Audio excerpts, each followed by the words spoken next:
Hi everyone, so yesterday was the third episode of the Fear Clinic.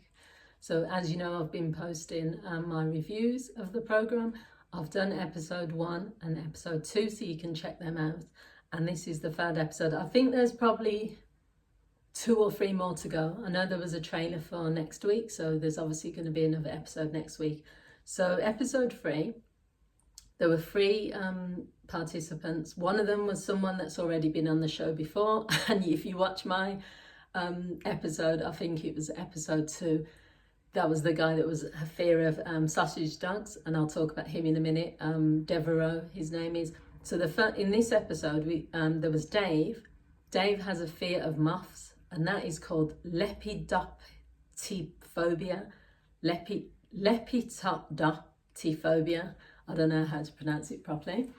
I'd say that his is probably more of a common fear, really. I mean, I don't really see any. I can't remember the last time I saw a moth.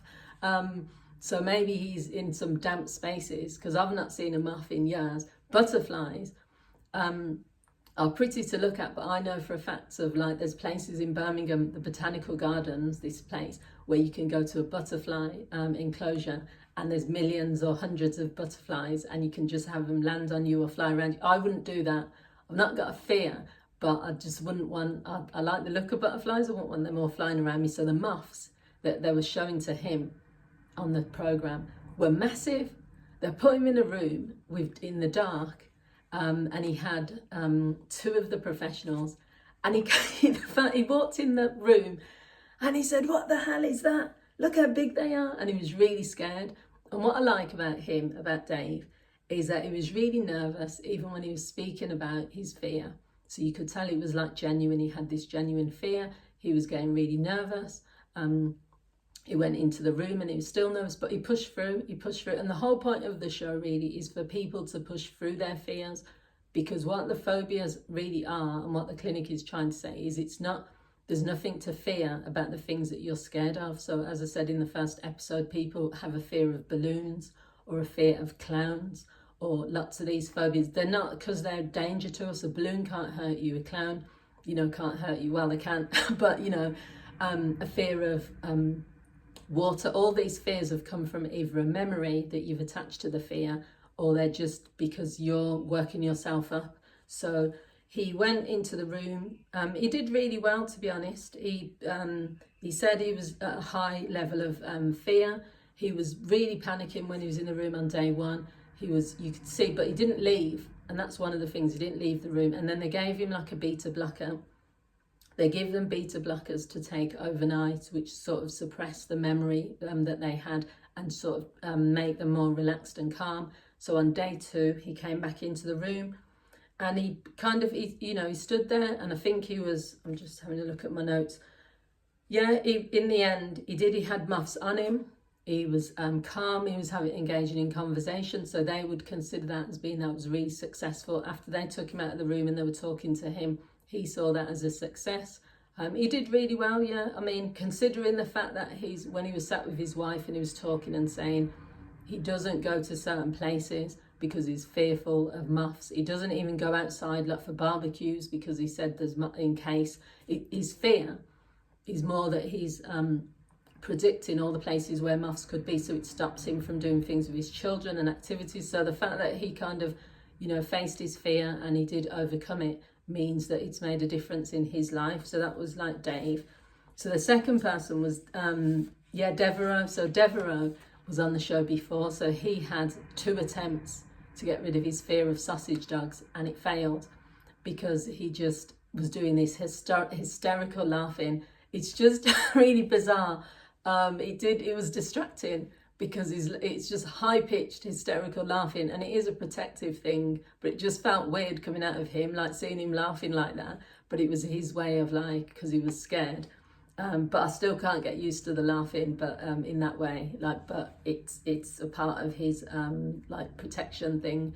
So he came back on, this was part 2 with him. So he came back after they gave him a beta blocker, and his first attempt again, this was, I think, his third attempt with the sausage dog.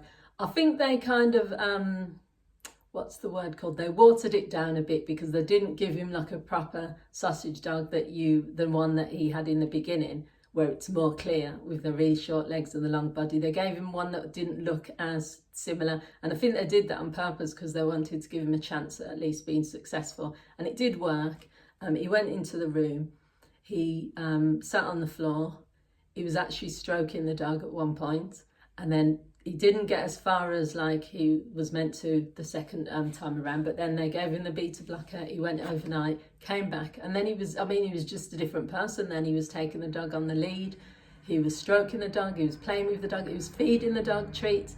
Now, if you looked at where he was at the beginning, where he couldn't even go into the room or he couldn't even look at the dog, and he could definitely not touch the dog, he did really well.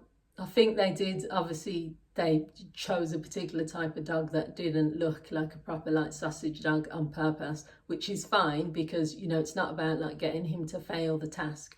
It's about pushing him to where he's comfortable to be.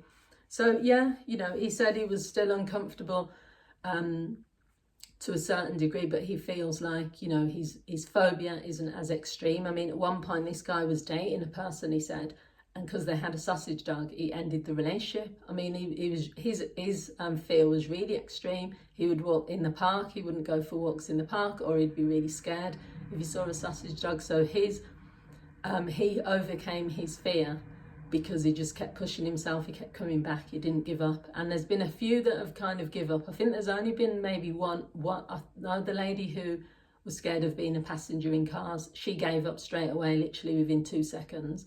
I can't remember if anyone else has given up, but yeah, the fact that he kept coming back, he had 3 days of this treatment and eventually he overcome his fear is really good. So Miriam, she's 18 and she has overnophobia, which is a fear of sheep. So this one was a bit of when I was listening at first, for the first 5 minutes, I was getting confused because I thought, unless you work on a farm or you live in a really rural area where sheep are just roaming around. I mean, I've stayed in just one place in my whole life, which is in the Lake District, which was on a farm, and there were sheep, but even then the sheep were not roaming around. They were literally penned in, and that's it. I've probably seen sheep if I've been driving somewhere, and that's it. But she lives in Brighton, and even her mum said like there's not even sheep in like the area they live in. But what it was is, at first I was thinking, oh, this is a bit of a strange one. And even the professionals were saying they've never worked with this phobia before. But then when she started talking, it made sense. So she was playing around with her friends and they saw some sheep on a hill. And for whatever reason, she thought it would be funny to run up the hill and start doing like making the sheep noise at the sheep.